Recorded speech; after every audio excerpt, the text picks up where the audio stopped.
Scientists are talking a lot, especially these days, about how much of your consciousness, they're calling it brain, you are actually utilizing, and they've determined that it's not that much. And we want you to understand that your brain is not a storage cabinet. It's not where your experiences have been stored. You are a transmitting and receiving mechanism. You are a vibrational interpreter, and your consciousness is about vibration. So when you focus yourself on some subject, on some condition, on some reality, on something that is important to you, as you give your attention to it, you offer a vibration, whether you call it thought or energy or belief. It's all vibration. It's all what you are doing with your focusing mechanism here and now. And the only thing that you ever need to hear or understand or practice, the only thing that matters in order for you to fulfill your reason for being and to live happily ever after, you got to understand the relationship between the non-physical vibration that is you, that is always vibrating, and you in your physical form. In other words, it's the matching or the mismatching of the vibrational frequencies of these two important perspectives that equal you. If you were really tuned in to who you are, there would be one frequency. It's the frequency of who you are, not a frequency of wanted and belief. When you want something that you doubt, you've got two frequencies going on. And the reason that you have two frequencies going on is because in the moment you identify something as a desire, the larger part of you becomes fixated on that desire. So when the larger part of you is focused upon what you want, but you are in any moment in time focused upon its absence or its unlikelihoodness. So when you get it, that you are an extension of Source and that in every moment you have a relationship with that Source, then life becomes easier because your guidance becomes clearer. And when your guidance is clear, and we want to be very clear about what that guidance is about. It's not about someone thinking you should do something different or that you should be something different. It's about you having defined who you want to be and the guidance within you just helping you feel the path of most allowance, which is the same thing as the path of least resistance to that. You're sort of following what we're getting at? You are the one who has sifted through life, who has defined who you really are and what you really want. And then the Source within you is just holding that frequency steady so that you can feel your way to it. So we want you to understand that through your life you have defined, even without words often, at every level of your being, improvements. You were born to do that. You came into this physical time-space reality with a very clear intention of sifting through in order to determine your personal preferences and improvements. But that's only a small part of the equation, because defining it and being a vibrational match to it are two different things. And your words, no matter how much you say the words of what you want, the universe is not hearing your words. The universe is responding to your vibration. An easy way to understand that is the universe isn't listening to what you say you want. The universe is responding to your vibrational practice about it. So if you really want something, but you really doubt it, and the dominant vibration within you is, it's not working and I don't know how to make it work, and the feeling within you is one of being lost about it, the universe cannot deliver to you a path that's going to be an easy path to it, because you've got a frequency going on that is making it not possible for you to realize the path. Seth, you know about Seth? Seth told Rob and Jane, and Jerry and Esther, especially Jerry, devoured those books later on, that you create your own reality. Those were the words that Jane coined in response to what Seth was transmitting to her. You create your own reality. And today, we would like to say to you that, yes, indeed, you create your own reality. But there's a word that we would like to insert that will make it easier for you to understand. You create your perception of reality. You create your perspective of reality. You create your vibrational ability to see reality. You realize reality based upon what you are doing vibrationally. So, have you ever watched a documentary, or have you ever been in the experience yourself where you were an eyewitness to something that someone else was an eyewitness to? And since you were an eyewitness to it, you have a perspective of what happened. And as you explain your perspective, you're sure you're right because you saw what you saw. You perceived it. And then someone else explained what they saw, and what they saw was something different than what you saw. And you're sure they're lying. Because what you saw is very valid and real to you. If there is anything that we would like to present to you in a way and find enough analogies and examples to help you really get it, something that would serve you better than all other things put together that you will ever hear from us or anyone else, it would be that your perspective is uniquely yours. And if you could give up your determination to explain yourself in enough different ways to get other people to see it the way you see it, oh, life would begin being sweet for you right now.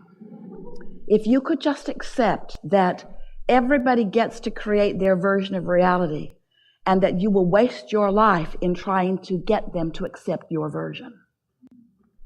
Because the life that they've lived and the vibration that they're offering is the reason that they see it as they see it. You can live in the same community and have two very different lives. And what most of you say is, well, of course we live different lives. That guy lives in a mansion and I don't. Of course his perspective is different than mine. That guy inherited money from his daddy and I didn't. Of course we have different perspectives. That person was born da. As you try to explain why you are not all living the same, you miss the only point that matters. You have different perceptions of reality over which you have complete control. But most humans do not exercise any control over your perception of reality because you're so busy dividing and defining and cataloging and pigeonholing reality into different piles and placing judgment upon it. Oh, that's a bad thing. Let's put all those bad things over there and those bad things over there, and they're different in their badness, but they're bad things. And as you spend that natural time defining whether you want it or not, you also, without meaning to, practice the vibrational frequency of the very things that you put in the bad piles. And then, because it's part of your vibration, it prevents you from discovering the good piles because your vibration's all wrapped up in what's in the bad piles. And then, we love you so much. You know what's coming next after that statement. And then, you look to something outside of you to make the difference. You look for someone else to fix it. It started with your mother or your father or someone up close to you. Please change this condition. There is a condition in my reality that I see that I don't like. And when I look at that condition, I feel bad. And I don't want to feel bad. That's the first thing you knew about yourself. You don't like feeling bad. So when you're looking at a condition and you feel bad and you associate feeling bad with that condition, then of course it's logical. We get it. Why you want that condition to change. But you are not the boss of those conditions. You are not the creator of someone else's reality. You cannot control the conditions. You are the creator of your own reality. So in your physical format, have you run across the concept or the notion of unconditional love? Been hearing it. A lot of people talk about it. Hardly anybody gets it. Most think that unconditional love means look at a condition that is horrible and love it.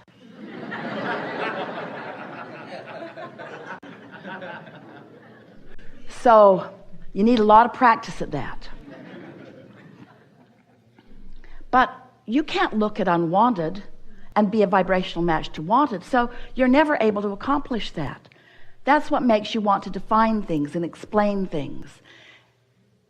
But we want you to understand that what unconditional love is, we're going to make it easier for you.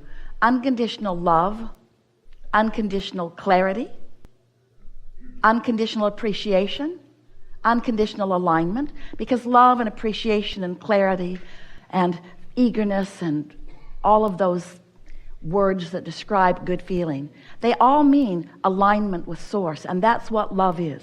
Alignment, pure alignment, non-resistance. So unconditional love or clarity is about being in love or clarity. We have enjoyed this interaction immensely.